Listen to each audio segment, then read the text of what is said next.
교독하도록 하겠습니다. 제가 한 절 읽고 우리 성도님들께서 한 절 읽겠습니다. 이 일 후에 어떤 사람이 요셉에게 말하기를 내 아버지가 병들었다 하므로 그가 곧 두 아들 므낫세와 에브라임과 함께 이르니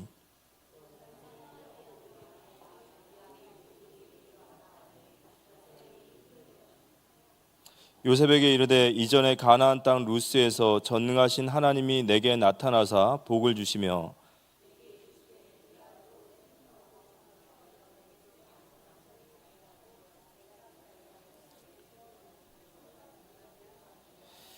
내가 애굽으로 와서 내게 이르기 전에 애굽에서 내가 낳은 두 아들 에브라임과 므낫세는 내 것이라 루벤과 시몬처럼 내 것이 될 것이요 그들의 유산은 그들의 형의 이름으로 함께 받으리라. 내게 대하여는 내가 이전에 밧닷에서 올 때에 라헬이 나를 따르는 도중 가나안 땅에서 죽었는데 그곳은 에브라까지 길이 아직도 먼 곳이라 내가 거기서 그를 에브라길에 장사하였느니라. 에브랏은 곧 베들레헴이라. 이스라엘이 요셉의 아들들을 보고 이르되 이들은 누구냐? 요셉이 그의 아버지에게 아뢰되 이는 하나님이 여기서 내게 주신 아들들이니이다. 아버지가 이르되 그들을 데리고 내 앞으로 나오라. 내가 그들에게 축복하리라. 이스라엘의 눈이 나이로 말미암아 어두워서 보지 못하더라. 요셉이 두 아들을 이끌어 아버지 앞으로 나아가니 이스라엘이 그들에게 입맞추고 그들을 안고 요셉에게 이르되 내가 내 얼굴을 보리라고는 생각하지 못하였더니 하나님이 내게 내 자손까지도 보게 하셨도다.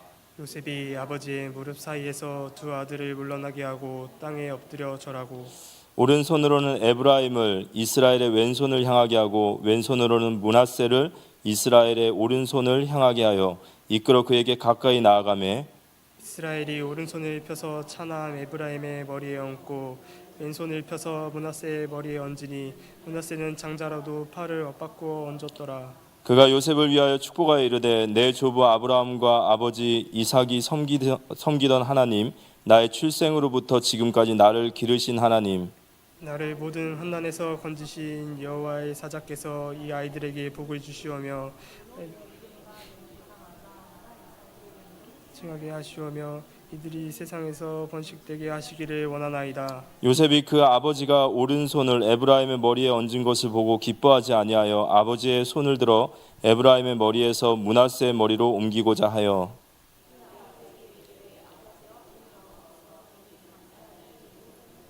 머리에 얹으소서 하였으나 그의 아버지가 허락하지 아니하며 이르되 나도 안다 내 아들아 나도 안다 그도 한 족속이 되며 그도 크게 되려니와 그의 아우가 그보다 큰 자가 되고 그의 자손이 여러 민족을 이루리라 하고 그날에 그들에게 축복하여 이르되 이스라엘이 너로 말미암아 축복하기를 하나님이 내게 에브라임 같고 므낫세 같게 하시리라 하며 에브라임을 므낫세보다 앞세웠더라. 우리 두 절 같이 읽겠습니다. 이스라엘이 요셉에게 또 이르되 나는 주구나 하나님이 너희와 함께 계시사 너희를 인도하여 너희 조상의 땅으로 돌아가게 하시려니와 내가 내게 내 형제보다 세겜 땅을 더 주었나니 이는 내가 내 칼과 활로 아모리 족속의 손에서 빼앗은 것이니라. 아멘. 자, 오늘 금요 예배 저희가 나눌 말씀은 엇갈린 두 손의 축복이라는 말씀으로 우리가 함께 나눌 말씀 나누겠습니다. 우리 옆 사람과 인사합시다. 예수를 바라봅시다. 우리가 히브리서 12장 2절에 믿음의 주여 온전케 하시는 예수를 바라보라 이렇게 말씀을 주셨습니다. 이 말씀의 믿음의 주요라는 이 주라는 뜻은 이 아르케고스라고 해요. 이 아르케고스라는 뜻은 무슨 뜻이냐면 믿음을 창시자, 믿음을 만드시고 그 믿음을 완성하시는 분이 예수시라는 거죠. 그래서 우리 신자가 해야 될 가장 중요한 신앙의 기본은 하나님의 뜻을 우리가 아는 겁니다. 그래서 말씀을 듣는 게 복인 줄 믿으시기 바랍니다. 말씀을 들을 때 하나님의 뜻을 알게 됩니다. 그리고 그 하나님의 뜻을 알았다면 우린 그 하나님의 뜻에 헌신한다면 하나님께서 그 일을 창시하시고 완성하실 줄 믿으시기 바랍니다. 그래서 반드시 우리의 입술에서 하나님이 하셨습니다 라는 그런 믿음을 우리가 고백하게 되어지는 겁니다. 그래서 이 원리를 꼭 기억하십시오. 하나님의 뜻을 구하고 그리고 그 뜻에 우리에게 하나님 앞에 헌신한다면 하나님이 그 뜻을 하나님이 이루실 것이다. 맞습니까? 그걸 믿음이라고 하는 겁니다. 네, 저희가 이번 주간에 이 야곱이 이 요셉을 이 축복하는 이 말씀을 받았습니다. 우리가 이 창세기 강해를 쭉 들으면서 유익되는 것은 이 야곱이 요셉을 축복하는 게 그래 야곱이 요셉을 축복했나 보다가 아니죠. 이 파란만장한 인생이 정말 요셉을 축복하기까지 어떻게 이런 일이 있을 수 있을까? 이 가정 다 망한 가정인 것 같고 이 가정 다 끝난 것 같았는데 하나님 어떻게 이렇게 축복을 하실까? 근데 또 이러한 모습들을 보면서 우리가 배우는 건 뭐가 있죠? 이게 야곱의 작품이 아니라는 거죠. 하나님이 야곱을 이 언약 안에서 축복하셨다는 거죠. 그래서 우리가 이 짧은 주제를 보면서도 저희들이 특히 이번 주간에 이제 추수감사절이지 않습니까? 이런 말씀을 붙잡고 깊게 묵상하면서 하나님 나에게 주신 은혜도 회복하고 또 내게 주신 은혜도 회복하는 또 그런 은혜가 있었으면 좋겠습니다. 그래서 정말 이 가정의 축복, 하나님이 우리 모든 성도님들의 가정에 이 축복을 주시기를 주님의 이름으로 축원합니다. 야곱이 요셉을 축복하는 이 장면이죠. 하나님이 이 세상을 창조하실 때 하나님께서 창조의 계획을 가지고 계셨어요. 하나님이 창조하신 이 계획은 이 창조 세상은 그냥 아무런 이유도 목적도 없이 만드신 것이 아니라 하나님의 분명한 계획을 나타내셨습니다. 그래서 하나님께서 첫째 날부터 모든 창조 세계를 다 만드시고 나서 창세기 1장 26절에 우리가 우리의 형상대로 사람을 만들자 하시면서 27절에 사람을 창조하세요. 근데 이 사람을 창조하시는데 우리 잘 아는 구절이니까 한번 읽어볼까요? 하나님이 자기 형상 곧 사람을 창조하시되 남자와 여자를 창조하시고, 그죠? 그러니까 사람이라고 할 때 사람은 남자가 사람이 아니라 여자가 사람이 아니라 남자와 여자가 사람이에요. 그러니까 하나님께서 남자와 여자를 만드신 것은 하나님이 사람이다 말할 때는 남자와 여자를 말하는 거예요. 그래서 하나님이 사람을 창조하셨어요. 그리고 이 사람을 창조하시는데 하나님의 형상으로 창조하셨다는 거예요. 근데 이 하나님의 형상 가진 인간에게 28절에 그를 창조하신 이유를 얘기를 해요. 근데 하나님의 창조 작품 속에 인간은 가장 클라이먹스, 그러니까 가장 주인공이다 말할 수 있는 이유가 뭐냐면 하나님의 창조 계획에 가장 중요한 역할을 하는 게 인간이에요. 그럼 하나님께서 우리 인간을 창조하시고 인간을 창조하신 이유가 뭐냐? 28절 간절히 읽어보겠습니다. 하나님이 그들에게 복을 주시며 하나님이 그들에게 이르시되 생육하고 번성하여 땅에 충만하라. 땅을 정복하라. 바다의 물고기와 하늘의 새와 땅에 움직이는 모든 생물을 다스리라 하시니라. 그래서 하나님께서 우리를 창조하신 이유는 생육하고 번성하고 충만하여 다스리고 정복하라 이 얘기예요. 생육하고 번성하고 충만하라, 이것은요 말 그대로 후손의 축복이죠. 많은 후손들을 낳고 그들을 온 땅에 충만하게 해서 다스리고 정복하라는 것은 하나님을 대신해서 세상을 통치하고 하나님을 대신해서 세상을 만들어가라 이 얘기예요.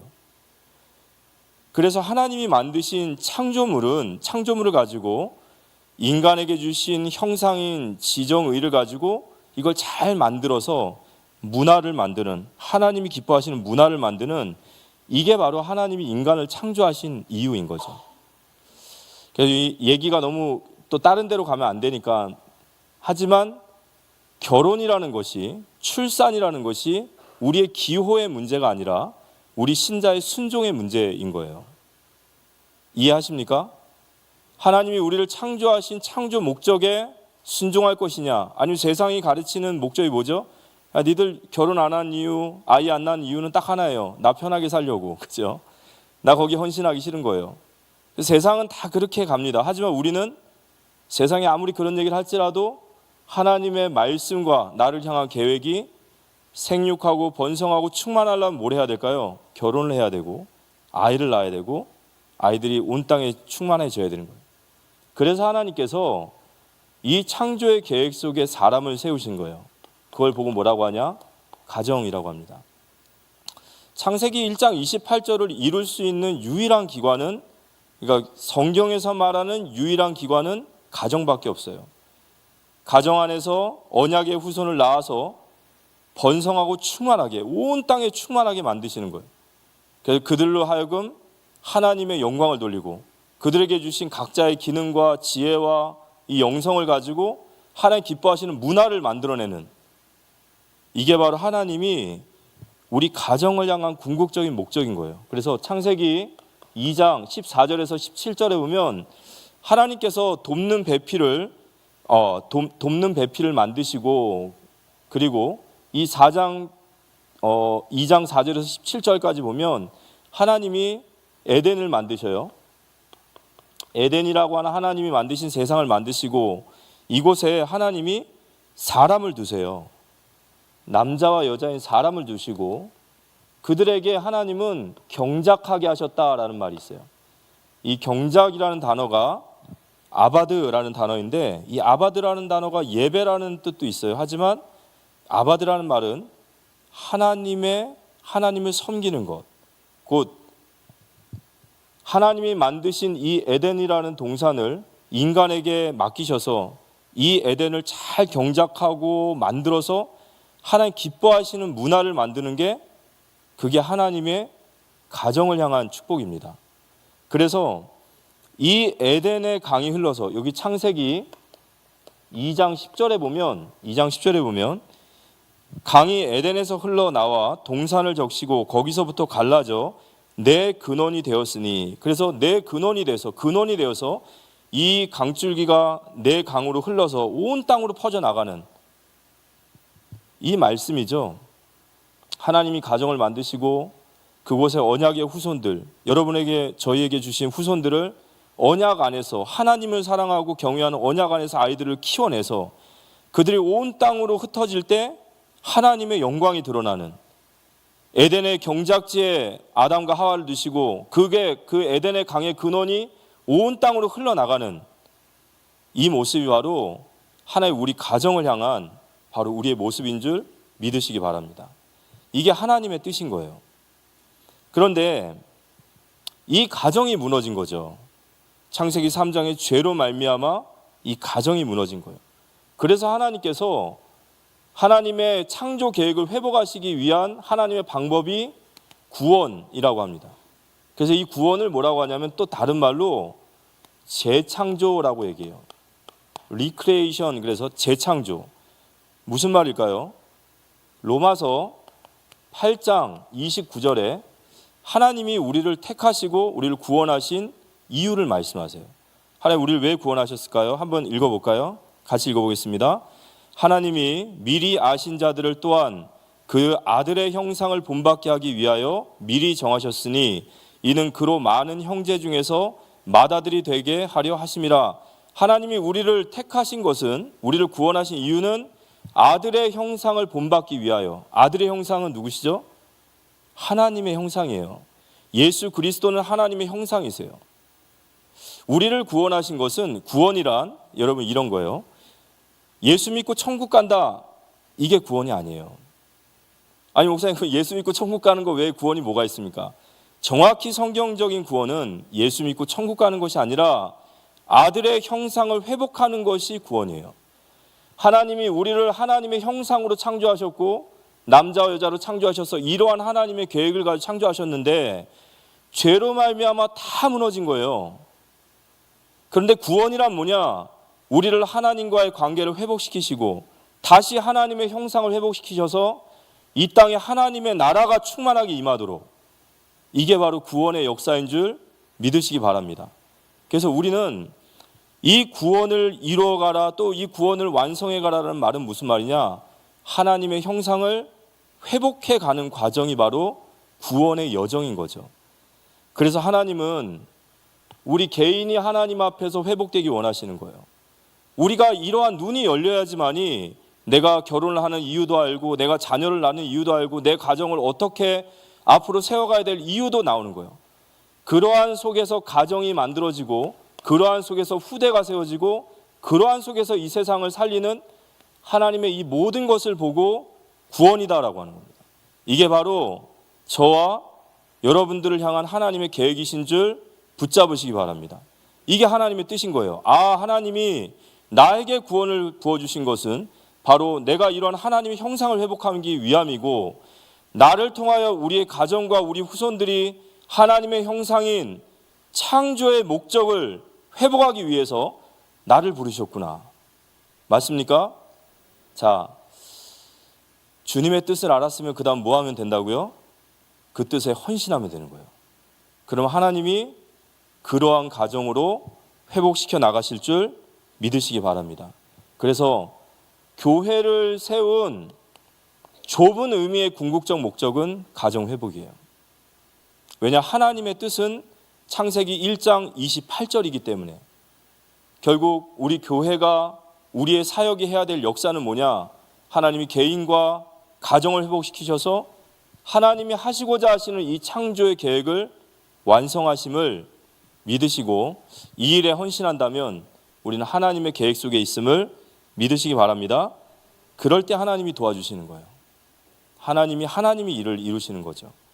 자, 오늘 말씀을 잠깐 보면 첫 번째는 야곱의 축복입니다.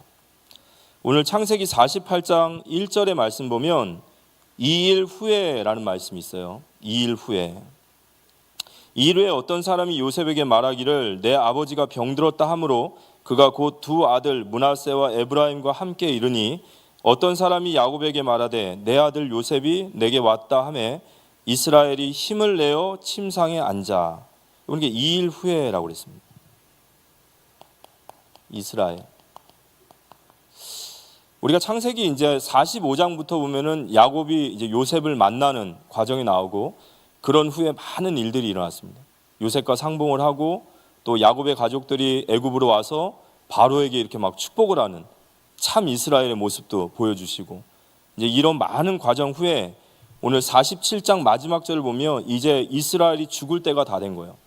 이제 죽을 때가 다 돼서 이제 내가 조상의 곁으로 내가 가게 되겠다라고 이제 유언 아닌 유언들을 남기기 시작하면서 오늘 말씀을 보니까 야곱이 더 몸이 이제 쇠약해져서 병들어서 죽기 직전이 된 겁니다. 그런데 이 야곱의 이름을 이스라엘이라 이렇게 불러요. 이스라엘. 오늘 이 이스라엘이란 단어가 우리는 이 말씀을 어떻게 들어야 될까요? 이스라엘이란 단어는 하나님과 겨루어 이긴 자라는 뜻이에요. 여러분, 하나님과 겨루어 이긴 자라는 뜻이 긍정적으로 들리십니까? 부정적으로 들리십니까? 이 좋은 말로 들리세요? 나쁜 말로 들리세요? 예? 좋은 말, 맞습니다. 궁극적으로는 좋은 말이에요. 그렇지만 사실은 하나님과 겨루어 이긴 자라는 말은 무슨 말이냐면 네가 어떤 존재인지 아냐 이 얘기예요. 그러니까 야곱은 태생적으로 하나님 앞에 순종하지 않아요. 그러니까 하나님이 야곱을 이기지 못하신다는 게 아니라 야곱의 고집을 꺾지 않는다는 말이에요. 하나님도 사람도 다 이겨먹는, 이게 부정적인 얘기입니다. 그런데 왜 이게 우리에게는 소망이 되죠? 이걸 아는 게 응답이에요. 이걸 알아야지만이 이젠 내 멋대로 사는 것이 아니라 누구를 의지할 수 있을까요? 하나님 의지하는 거예요. 이스라엘이라는 이름이 축복된 이름은 네가 어떤 존재인지를 알아야 돼. 네가 얼마나 하나님 앞에 순종하지 못하고 네가 얼마나 네 제멋대로 네 강하고 네가 하나님과 겨루어 이긴 자야. 근데 그걸 우리가 깨달게 될 때 비로소 우리는 하나님 앞에 진짜 무릎을 꿇는 거예요. 그런데 반대로 또 한 가지 의미는 뭐냐면 이 이스라엘이란 말은 하나님이 내가 너를 이스라엘이라 부르리라 라고 말한 것은 하나님의 의지적인 선포예요. 내가 반드시 너를 이스라엘로 만들 것이다. 그래서 우리가 하나님이 소망이신 거예요. 내 자신의 모습을 보면 이게 소망을 둘 수가 없어요.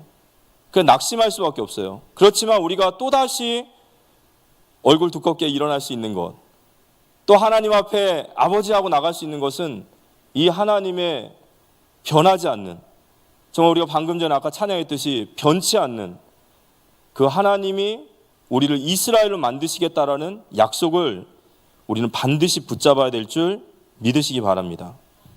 그리고 창세기 47장 7절에서 10절에 정말로 야곱이 이스라엘이 됐어요. 야곱이 바로를 축복하는 그 모습을 보면서 야곱의 가치관이 완전히 바뀐 거예요. 누구의 승리죠? 제가 나중에 혹시 이 설교를 하게 되면은 하나님의 승리 이런 주제를 가지고 한번 설교해 보고 싶어요. 누가 이기셨습니까? 하나님이 이기신 거예요. 결국 우리의 인생도 하나님이 이기게 될 줄 믿습니다. 그래서 우리는 하나님을 언약으로 딱 붙잡아야 되는 거예요. 근데 이 야곱의 축복, 이 야곱이 이제 임종을 앞두고 마지막으로 그가 축복을 이제 전달을 합니다. 원래 야곱은 축복을 전달하는 사람이 아니죠. 하나님 참 그렇게 만들어 주신 게 너무 감사하죠. 근데 오늘 창세기 48장 3절에서 4절의 말씀 보니까 요셉에게 이르되 이전에 가나안 땅 루스에서 전능하신 하나님이 내게 나타나사 복을 주시며 내게 이르시되 내가 너로 생육하고 번성하게 하여 내게서 많은 백성이 나게 하고 내가 이 땅을 내 후손에게 주어 영원한 소유가 되게 하리라 하셨느니라. 이제 요셉이 아버지가 병들었다 하시는 말씀을 듣고 그 두 아들을 아버지께 데려갑니다. 아버지께 인사도 하지만 요셉의 마음속에는 축복을, 아버지 우리 아이들을 축복해 주십시오, 이런 마음으로 갔겠죠. 그래서 오늘 야곱이 이제 마지막 그의 인생의 과업이죠. 이제 후손들에게 이제 이 축복을 전하고 가야 되는 거예요. 그런데 이 축복을 전하는데 야곱이 요셉에게 전한 축복의 가장 중요한 핵심적 단어가 뭐냐? 루스에서 만난 전능하신 하나님이에요. 그러면서 이 축복의 내용을 보니까 이게 바로 언약이었습니다. 저는 이 말씀 보면서 참 저희들이 생각할 바가 참 많아요. 야곱이 가장 사랑하는 아들 요셉에게 마지막으로 줘야 될 유언입니다. 그리고 축복이에요. 근데 그 축복은 물질도 아니었어요. 어떤 다른 게 아니었어요. 그 야곱이 그 자식들에게 주고자 했던, 그 사랑한 요셉에게 주고자 했던 그에게 진짜 축복이 뭐였다라는 말이 우리는 여기서 봐야 되는 거예요. 그게 바로 언약이었어요. 그가 정말로 요셉에게 말하고 싶었던 것은 전능하신 하나님을 정말 이야기하고 싶었고 그 전능하신 하나님을 의지하라 말하고 싶었음을 믿습니다. 왜냐하면 루스에서 만난 하나님, 루스는 야곱이 실패했을 때고 홀로 있을 때고 무너졌을 때요. 그러한 나를 여기까지 인도해 주신 하나님,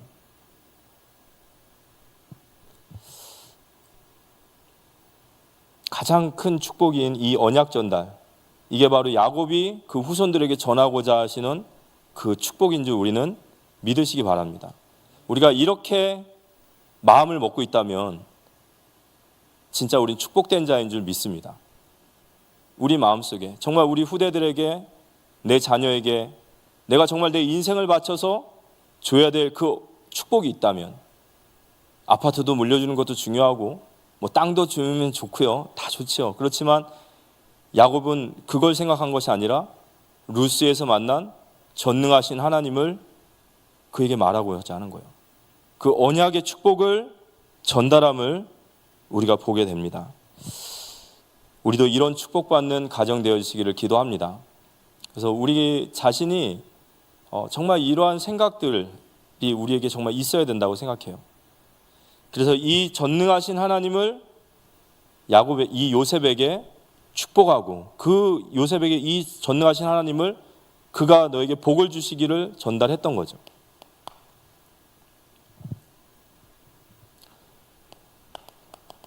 언약적 축복.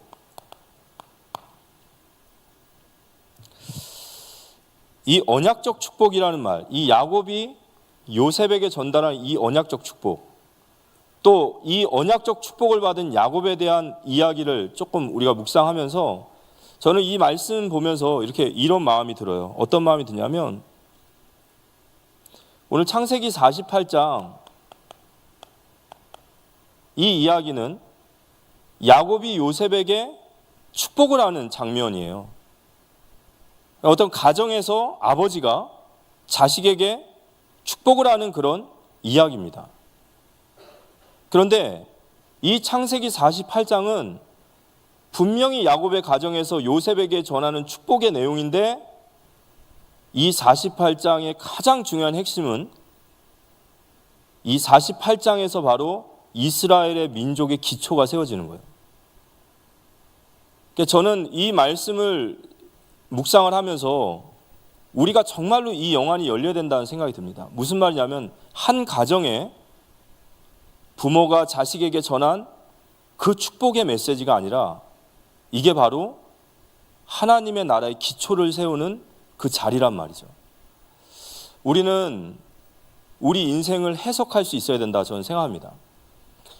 내가 살아가는 인생, 또 내 삶, 또 우리 가정, 내 후대들, 단순히 그냥 세상적으로 보는 한 가정의 이야기, 한 개인의 이야기가 아니라 바로 오늘 창세기 48장 이 야곱에서 요셉에게 전한 이 언약적인 축복, 이 축복의 자리가 바로 이스라엘의 기초가 세워지는 자리. 하나님 우리의 삶을 그렇게 쓰고 계심을 믿으시기 바랍니다. 이 눈이 열려야겠죠. 그래서 이 언약적 축복을 받은 가정에 이 축복이 전달되어지는 거죠. 그러니까 하나님이 우리의 가정을, 우리 후대를, 내 삶을 얼마나 존귀하게 보시고 얼마나 하나님께서 이걸 통하여 이 하나님의 일을 이루시는 것을 우리는 볼 수 있다라는 겁니다. 두 번째는 엇갈린 두 손의 축복이라고 했는데요. 48장 5절에서 6절의 말씀 보면 내가 애굽으로 와서 내게 이르기 전에 애굽에서 내가 낳은 두 아들 에브라임과 므낫세는 내 것이라. 르우벤과 시몬처럼 내 것이 될 것이요 이들 후에 내 이 소생은 내 것이 될 것이며 그들의 유산은 그들의 형의 이름으로 함께 받으리라. 여기 보면 이제 요셉이 이제 두 아들을 데리고 왔지 않습니까? 그래서 이제 야곱이 이 두 아들에게 축복하는 장면이 나와요. 근데 축복을 하는데 요셉이 두 아들을 데리고 와서 아버지가 돌아가시기 전에 축복을 받고자 왔습니다. 그런데 오늘 야곱이 48장 5절에 보니까 뭐라고 말하냐면 내가 낳은 두 아들 에브라임과 므낫세는 내 것이라 이렇게 얘기를 하는 거예요. 그러니까 요셉은 지금 두 아들을 축복하려고 아버지의 축복을 받으려고 데려왔는데 야곱은 갑자기 뭐라냐? 네가 낳은 두 아들은 내 것이라 이렇게 하는 거예요. 이 말은 무슨 말이냐면요. 네가 낳은 두 아들이 누구냐면요. 바로 므낫세와 에브라임입니다. 이 두 아들을 야곱이 입양을 하는 거예요. 그래서 이 성경을 자세히 보면 내 것이라 르우벤과 시몬처럼 내 것이 될 것이라. 그러니까 지금 야곱이 뭐라고 하냐면요. 에브라임과 므낫세를 내 것이다. 내가 낳은 자식은 내 것이다. 그 말은 무슨 뜻이냐면 그들을 지금 내 자식으로 입양을 하는 자리예요. 그러니까 야곱의 아들들 속에 지금 므낫세와 에브라임을 자식으로 맞아들이는 거예요.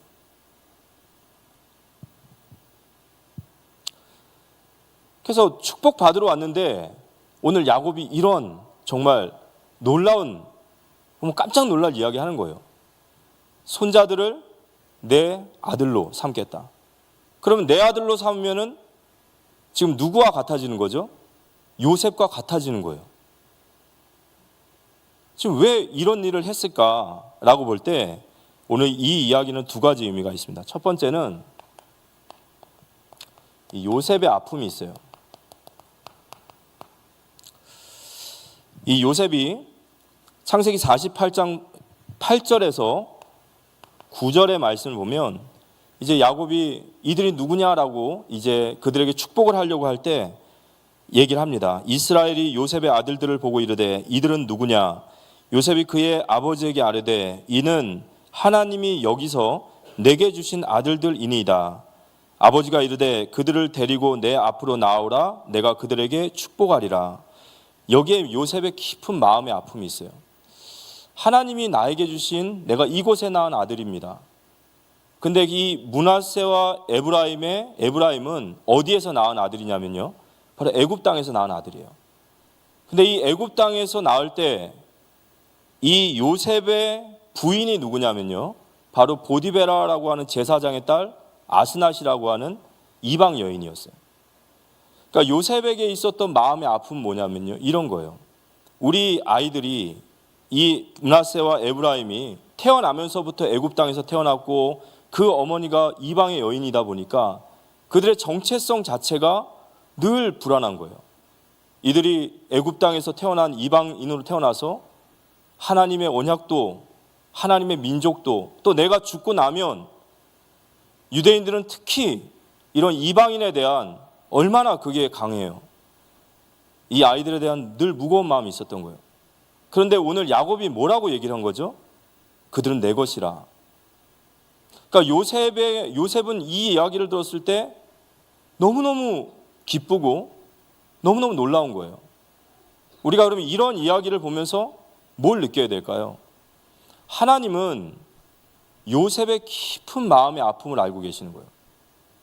그리고 그 요셉의 부족한 것을 주님은 채워주신 줄 믿으시기 바랍니다. 우리가 살아가다 보면 우리에게 모자란 것들이 있어요. 부족한 것이 있습니다. 그게 단순히 물질적인 얘기만이 아니라 내가 태어나면서부터 살아가면서 나에게 뭔가 모자르고 부족하고 마치 요셉과 같이. 근데 우리가 여기서 만날 수 있는 하나님은 어떤 하나님이시죠? 나의 부족하고 나의 모자라고 나의 그 모든 것들을 반드시 채우시는 하나님이신 줄 믿으시기 바랍니다. 그 하나님이 그렇게 채워주신 거예요. 그 요셉의 마음을 헤아려 주신 거죠. 그리고 두 번째는 이 므낫세와 에브라임을 야곱이 나의 아들로 받아들임으로 인해서 오늘 12지파가 완성이 되어져요. 아까 제가 말씀드렸지만 야곱의 아들들이 12명이에요. 야곱의 아들들 12명. 한번 읊어볼까요? 루벤, 시몬, 레위, 유다. 그리고 또 누구 있을까요? 단, 납달리, 아셀. 그죠? 아셀. 그리고 또 누구 있을까요? 갓이 빠졌습니다. 갓, 아셀, 그리고 이사갈, 스불론, 요셉, 베냐민. 이렇게 12지파예요. 12명. 근데 이 12명 속에 에브라임과 므낫세가 끼면 몇 명이 되죠? 14명이 돼버리는 거예요. 그럼 14지파가 되는데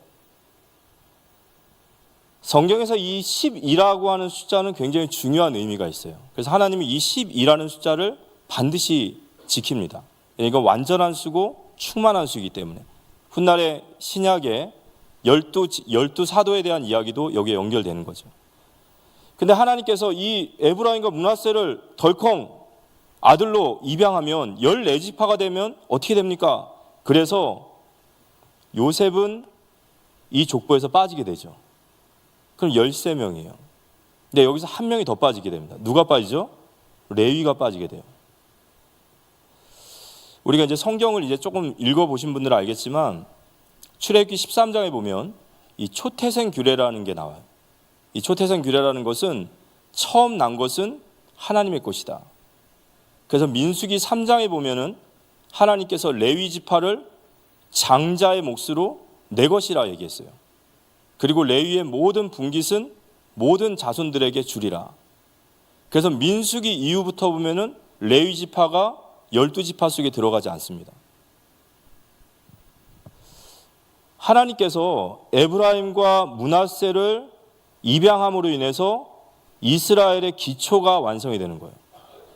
그럼 요셉은 어디로 갔을까요? 이건 다른 얘기지만 요셉은 만약에 요셉의 아들들이 야곱의 아들들과 같아지면 항렬상 요셉은 또 어디로 올라가게 되죠? 야곱과 같은 라인에 서게 되는 거예요. 그래서 요셉을 뭐라고 하냐면요, 그리스도의 예표라고 하는 겁니다. 바로 요셉의 중심으로 12지파가 세워진 그리스도의 예표.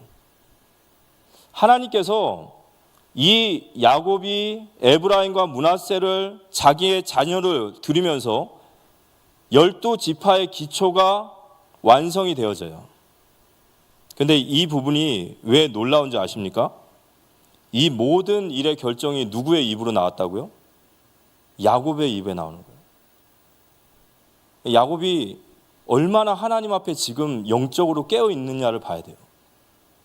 야곱이 그들을 유언하고 또 그들의 에브라임과 므낫세를 난데없이 내 자식으로 받아들이고, 이 레위지파가 나중에 레위지파가 12지파에서 빠지는 이야기는 이후에 일어나요. 그러니까 야곱이 얼마나 기도의 사람이고 얼마나 영적으로 깨어있는 사람인지를 얘기하는 겁니다. 야곱의 입술에서 12지파가 완성되어지는 겁니다. 이것 또한 누구의 그림이었을까요? 이게 하나님의 그림이었어요. 야곱은 12지파를 세우는 것이 그의 사명이었습니다. 우리 사랑하는 성도님들, 영적으로 깨어서 들으시기 바랍니다. 우리가 마지막으로 감당해야 될 이 유언과 같은 이 축복의 전달의 역사 속에는 하나님이 12지파를 세우는 기초가 들어있다라는 거예요. 자, 그래서 오늘 이렇게 12지파가 완성이 되어집니다. 그래서 이제 요셉이 두 아들을 야곱에게 이제 가서 그럼 축복을 받아라 이렇게 나갔습니다. 그런데 야곱이 축복을 하는데 우리가 잘 알다시피 손을 엇갈리어서 이 축복을 하는 거예요. 오늘 말씀을 보면은 창세기 48장 14절의 말씀 보니까 이스라엘이 오른손을 펴서 차남 에브라임의 머리에 얹고 왼손을 펴서 므낫세의 머리에 얹으니 므낫세는 장자라도 팔을 엇바꾸어 얹었더라. 이 요셉이 야곱 앞에다가 이제 에브라임과 므낫세를 딱 갖다 놨어요. 근데 어떻게 갖다 놨냐면 므낫세를 오른손 앞에, 그리고 에브라임을 왼손 앞에. 왜냐, 므낫세가 장자니까. 이스라엘 민족들에게 오른손은 굉장히 중요해요. 오른손은 권능의 손이고 축복의 손이고 능력의 손이고 축복의 막 이런 거예요. 그러니까 당연히 요셉 입장에서는 장자를 오른손 앞에 두고 그다음 차자를 왼손에 뒀겠죠. 근데 야곱이 어떻게 축복을 했어요? 이렇게 쉽지 않잖아요, 그죠? 지금 이제 임종 직전에 어르신인데 손을 딱 엇갈려 가지고 이렇게 하는 거예요. 그러니까요, 이걸 보면서 요셉이 펄펄 뛰어요. 오늘 17절과 19절, 오늘 17절과 18절을 보니까 요셉이요, 이 모습을 보고 펄펄 뜁니다. 요셉이 그 아버지가 오른손을 에브라임의 머리에 얹은 것을 보고 기뻐하지 아니하여 아버지의 손을 들어 에브라임의 머리에서 므낫세 머리로 옮기고자 하여 그의 아버지께 이르되 아버지여 그리 마옵소서, 이는 장자이니 오른손을 그 머리에 얹으소서 하였으나. 근데 19절 같이 한번 읽어볼까요? 그의 아버지가 허락하지 아니하며 이르되 나도 안다 내 아들아 나도 안다. 그도 한 족속이 되며 그도 크게 되려니와 그의 아우가 그보다 큰 자가 되고 그의 자손이 여러 민족을 이루리라 하고. 야곱이 실수한 것이 아니라 야곱은 다 알고 있어요. 큰 자가 작은 자를 섬길 것이다. 므낫세도 하나님 축복하실 거지만 하지만 하나님은 에브라임을 장자로 세워서 그를 그보다 큰 자가 되게 하고 그의 자손을 여러 민족으로 만들 것이다 라고 했어요. 그럼 왜 하나님께서는 이 손을 엇갈려 가면서 왜 하나님은 이렇게 축복을 하실까요? 왜 하나님은 이렇게 하실까요? 어떤 인간의 선입견 또는 관습, 고집, 기준, 우리는 자꾸 말하려고 하는 것들이 있어요. 근데 이런 것들을 전부 다 뒤집으시는 거예요. 어떻게 보면 세상에서 말하는 우월하고 또 세상에서 봤을 때는 저건 정말 장작감이야. 저 사람이 장자가 돼야지 라고 말하는 그런 세상적 기준을 다 뒤집어 엎는 거예요. 여기 메시지가 있는 거예요. 다 뒤집어 엎으시는 거예요. 그러니까 하나님이 어떻게 보면 의도적이고 일부러 이런 일을 하세요. 그래서 우린 때로는 하나님은 정말 약자를 많이 쓰시는구나. 모세와 아론 중에서 어떻게 보면 더 뛰어난 건 아론일 수도 있어요. 그런데 모세를 택하시고 다윗의 형들 다 제껴놓고 막내 다윗을 택하기도 하시고 이스마엘과 이삭에서 이삭을 택하시고 오늘 야곱을 택하시고 하나님의 방법을 보면 항상 말재인 것 같고 약한 자를 쓰시고 하나님 그런 자를 만들어 가시는 것 같아요. 그렇다고 막내라고 너무 기뻐하지 마십시오. 왜냐 예수님은 첫째였어요. 그 말은 뭘 얘기하고자 하는 거죠? 막내건 첫째건 상관없다는 거예요. 맞습니까? 하나님이 쓰시는 것은 장남이든 차남이든 관계없다 이거예요. 근데 하나님이 쓰시는 사람의 기준은 있어요. 누굴 쓰실까요? 약하더라도 말씀에 순종하는 자를 쓰시는 줄 믿으시기 바랍니다. 제가 조금 더 명확하게 얘기해 볼게요. 약한 나를 쓰시는 하나님의 은혜를 알고 그 말씀에 순종하고 신뢰하고 나아가는 자를 쓰시는 줄 믿으시기 바랍니다. 하나님은 항상 그러세요. 약한 나를 쓰시는 하나님을 아세요. 그 은혜를 아는 자, 그 은혜를 알고 그 말씀을 기쁨으로 순종하고 당연히 마음에 받아들고 그 길을 따라가는 자, 하나님은 그 사람을 쓰시는 줄 믿으시기 바랍니다. 세상은 에서를 좋아해요. 사냥 잘하고 털도 많고 잘생기고. 근데 하나님의 기준은 그렇지 않다는 거예요. 세상의 기준과 달라요. 근데 왜 하나님이 이렇게 하시느냐? 여기에 정말 중요한 메시지가 있습니다. 오늘 이걸 알아보고 있는 야곱이 대단한 거예요. 오늘 이번 주에 목사님 말씀 속에 이 영안에 대한 이야기를 하셨어요. 우리가 진짜로 기도하셔야 됩니다. 우리 영안이 흐려지지 않도록. 야곱이 오늘 이 손을 엇갈려서 축복하는 모습이 꼭 누구의 모습 같죠? 이삭의 모습과 같아요. 근데 이삭은 말년에 그의 눈이 어두워졌어요. 그래서 하나님께서 원하시는 자인 야곱에게 주는 것이 아니라 그는 무엇을 기준으로 갔죠? 별미, 육신의 별미를 따라서 그가 에서에게 축복을 주려는 거예요. 그래서 하나님 어떻게 했죠? 야곱이 속여가지고 그 축복을 뺏어가는 거예요. 근데 오늘 야곱은 달라요. 요셉이 야곱에게 아닙니다 아버지 그렇게 하지 마십시오라고 말하는데 야곱은 뭐라고 할까요? 나도 안다 그래요. 내 아들아. 하지만 하나님께서 작은 자를 축복하기를 원하신다. 영안이 떠 있는 거예요.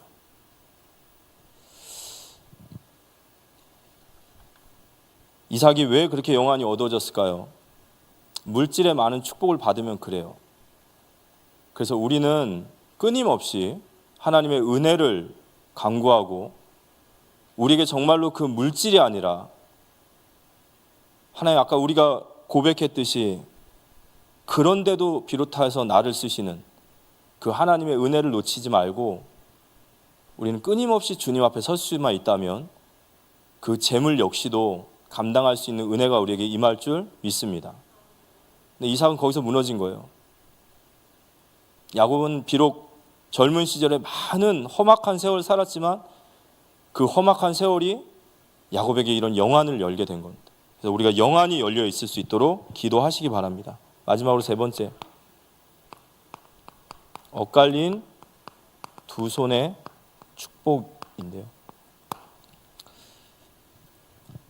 오늘 창세기 48장에 이 에브라임과 므낫세를 엇갈려서 축복하시는 하나님을 보면서 원래 이 축복이 누구에게 가야 되냐면요, 므낫세에게 가야 되는 게 맞아요. 므낫세가 장자니까요. 그런데 하나님은 이 축복을 므낫세가 아니라 에브라임에게 줘요. 이걸 요셉이 막 말리려 하지만 결국에는 이 영안이 열린 야곱을 통해서 하나님은 그에게 기어코 그에게 축복을 하십니다. 그러면서 우리는 왜 하나님은 계속해서 이렇게 엇갈리게 축복을 하실까? 왜 하나님은 계속해서 엇갈리게 축복하실까? 하나님의 의도가 있어요. 그 의도는 하나님의 영적인 질서는 너희들이 아는 것과 다르다라는 거예요. 내가 선택하는 기준은 너희들이 생각하는 것과 다르다라는 메시지가 있어요. 그럼 왜 달라야 되죠? 왜 엇갈린 축복을 하나님이 계속해서 말씀하시려고 하죠? 이게 왜 중요하죠?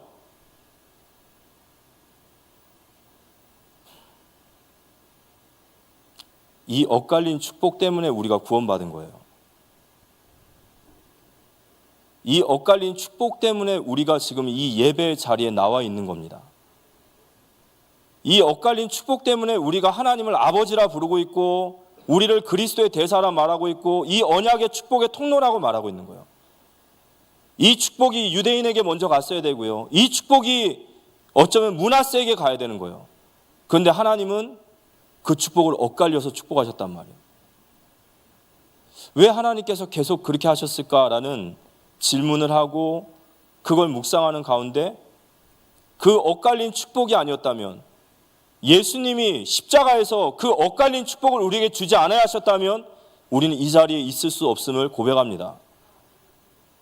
그 축복이 있었기에 우리가 이 자리에 있음을, 그래서 우리는 주님을 찬양해야 됨을 믿으시기 바랍니다. 우리가 무엇을 감사해야 될까요? 하나님 나에게 주신 많은 육신적인 축복, 많은 응답, 물론 그거 다 감사해야 됩니다. 하지만 더 근원적으로 이 엇갈린 축복을 우린 기억해야 합니다. 그래서 우리가 이 자리에 있는 겁니다. 근데 우리는 주님을 따르는 공동체이죠. 예수님이 야곱을 통해서 12지파를 세우심은 그들은 곧 이스라엘의 기초이고 그 기초는 곧 교회의 기초예요. 그럼 교회는 이 세상에 엇갈린 축복을 전할 수 있어야 돼요. 세상 사람들이 보기에 힘없고 병들고 무너져 있고 차자와 같은 자들, 우리는 그들을 세워야 됩니다. 아멘. 그 엇갈린 축복을 흘려보내야 될 자들이 바로 저와 우리 교회예요. 이 세상에.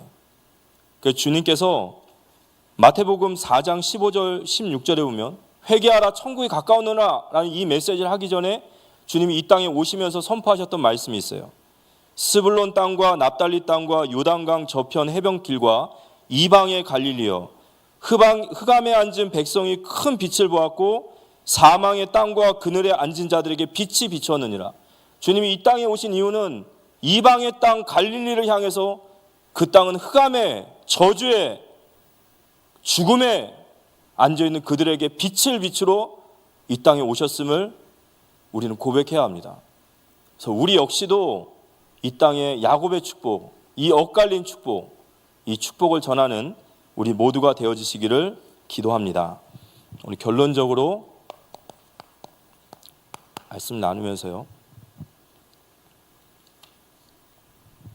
오늘 이 야곱의 가정의 이야기가, 이 작은 야곱의 가정의 이야기 같은 이야기가 이게 이스라엘이라고 하는 기초를 세우는 일이에요.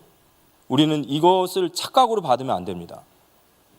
우리에게 있는 삶, 우리에게 있는 가정, 우리 후대들, 우리가 이 속에서 영안이 열려서 그 언약을 전달하는 이 모든 것들, 이런 모든 것들이 바로 주님이 이스라엘을 세우시는, 이 땅에 교회를 세우시는, 하나님의 나라를 완성하시는 기초임을 믿으시기 바랍니다. 우리가 하는 일이 작은 일이지만요, 작은 일이 아니에요. 거기에 눈이 열리셔야 됩니다. 우리가 교회를 섬기는 그 작은 헌신이 작은 일이 아니에요. 영안이 열리는 우리 되기 기도합니다. 두 번째는 야곱은 영안이 열린 야곱이에요. 야곱은요, 시간이 갈수록 영안이 점점점 열렸어요. 진짜 축복이 뭔 줄도 알았고 그가 마지막으로 이 땅을 떠나기 전에 무엇을 해야 되는지도 알았어요. 에베소서 1장 16절 19절의 말씀을 보면요, 바울이 그가 사랑하는 에베소 교회에 이런 기도를 했습니다. 이번 주일날 주셨던 말씀 속에 있었지만요, 내가 기도할 때 기억하며 너희로 말미암아 감사하기를 그치지 아니하고 우리 주 예수 그리스도의 하나님 영광의 아버지께서 지혜와 계시의 영을 너희에게 주사 하나님을 알게 하시고 너희 마음의 눈을 밝히사 그의 부르심의 소망이 무엇이며 성도 안에서 그 기업의 영광의 풍성함이 무엇이며 그의 힘의 위력으로 역사하심을 따라 크심이 어떠하신 것을 너희에게 알게 하시기를 구하노라 그랬어요. 그 영안이 열리기를 원하시는 거예요. 오늘 야곱이 그 자녀들에게 이 엇갈린 축복을 할 때 그 영화는요, 정말 하나님과 어떻게 이런 하나님의 뜻을 알고 정말로 하나님의 뜻을 실현할 수 있는지 놀라울 뿐입니다. 우리의 영안도 시간이 가면 갈수록 점점 밝아지는 그 은혜가 임하기를 기도합니다. 그리고 마지막으로 엇갈린 두 손의 축복 그랬습니다. 이 엇갈린 두 손의 축복 묵상하시면서 우리가 예수님 은혜에 감사할 수 있는 우리 모두가 되어졌으면 좋겠습니다.